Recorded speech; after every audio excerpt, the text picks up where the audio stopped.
Which brings us to our first segment, Contested Role.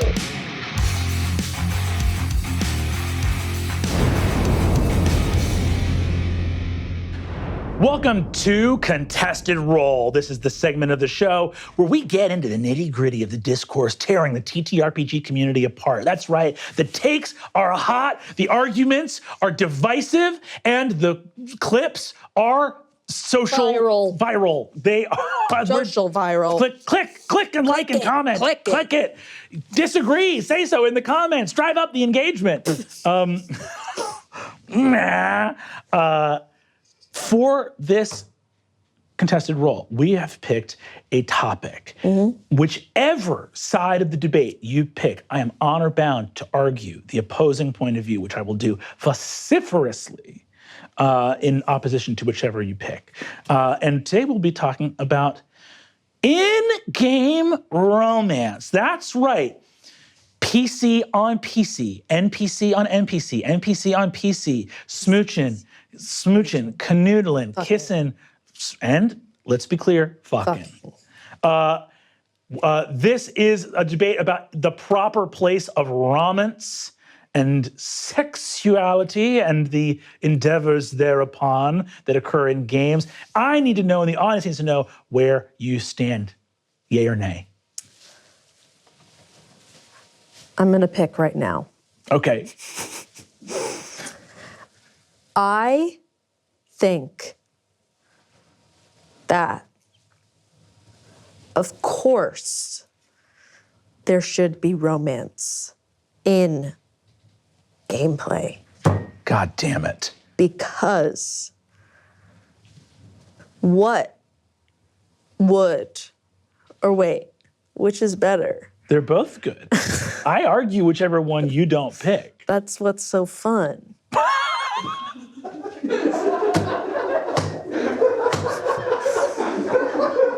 Is which one's more fun? Are you trying to get me rather than? Well, I'm trying to get the funniest response. The funniest out of you. Out of me. Gotcha. Okay. Because if I say no, here's my thing. Yeah. Can I have both? And you do both too. And I do both too. Okay. Which one do you? Okay. Which one do you want to start with? We can do, but we want to argue both sides of this argument? Yes. Okay, so which one do you want to start with? There, of course, should not be allowed any romance in gameplay.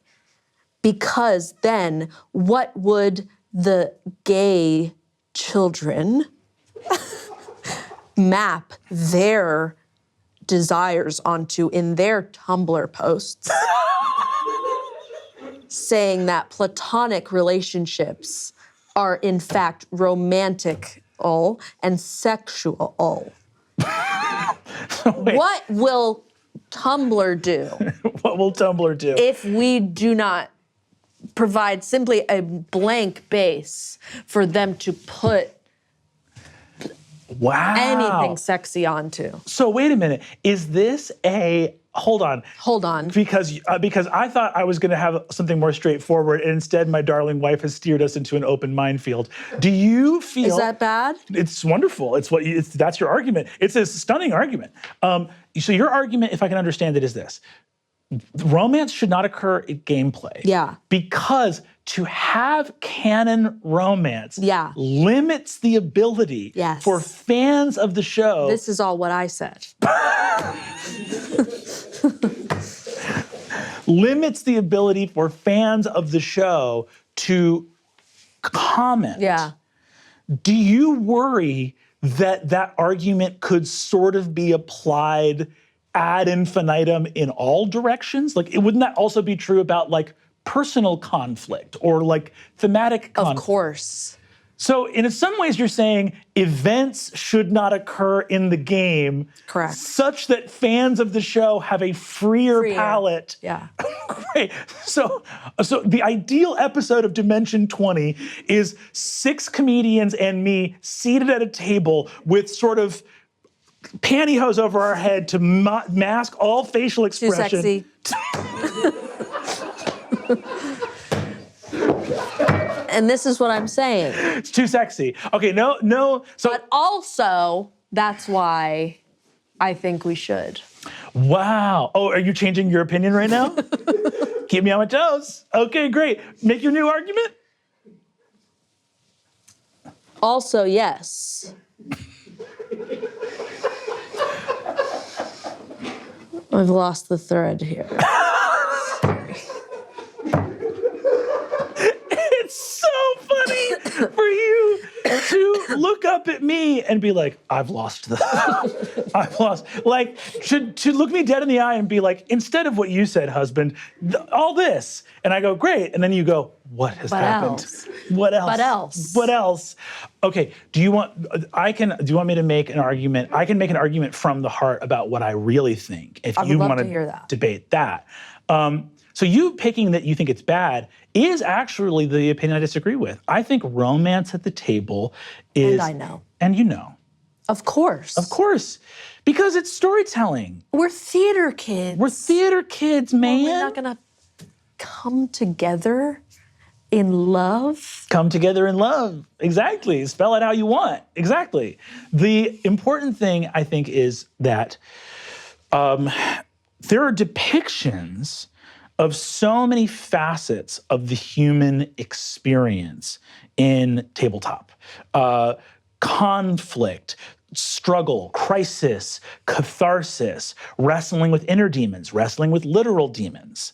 The metaphor is both metaphorical and literal in fantasy spaces.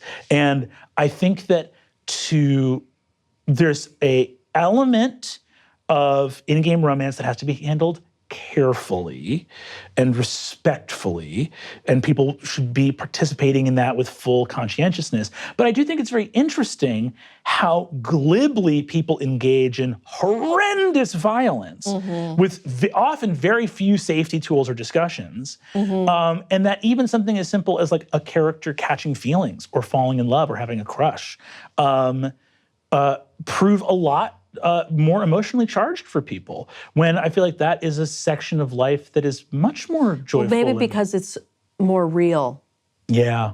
It's more likely that someone will experience catching feelings than horrendously murdering someone.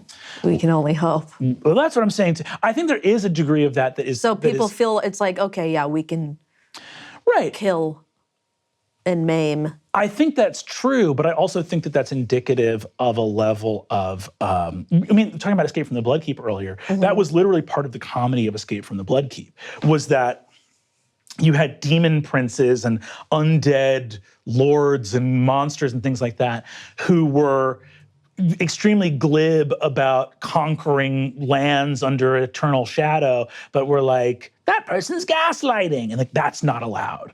And I think there is something interesting in the social mores of audiences that consume media, where all of these types of evil exist and happen in the world, but some of them are more rare to the audience of a televised actual play show. So then that weird way you get like, oh my God, like demons conquering a land and putting it under shadow. That's TV, but like lying to someone about cheating on them, that's not okay, because that happens. Wait, so is there a loud like subset of people who are like no romance? Yeah.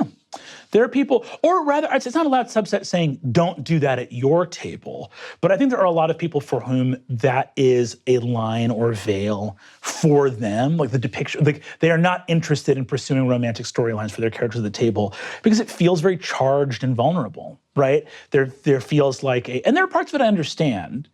I always think that PC romance has to be very carefully negotiated, because of the way the game is structured, which is like, if two characters go through a breakup or a divorce or whatever like that at the table, the game technically has to continue to follow both characters. Yeah. So a breakup can be challenging because you go, like imagine if Sam and Frodo were a married couple and halfway through... No one's ever done that before. if they're a married couple. Molly Ostertag. Hi, Molly. And halfway through the Emyn Weir, Gollum is like over in a corner, and he like wakes up and he overhears like Master Frodo, like who is this? Who's this letter from? And Frodo's like, it's nothing, Sam. Where's this coming from? I'm just saying, if there was a messy divorce in the Emyn Weir between a married Samwise and Frodo. Well, there almost is. Yeah, there is. It's kind of, but. They separate. And Shelob, almost she lobs Frodo. She lobs Frodo. Yeah. But I'm saying that there is, if you were a dungeon master, it would be really hard to be like, Frodo is going to continue with the ring to Mordor. Samwise is going to look for a studio apartment in Minas Tirith to get back up on his feet. Yeah, but what's the difference between that and when Frodo says, well, why don't you go fuck yourself? Well, I agree with you. And I think that that's part of the, You like, it would be different if they were also fucking?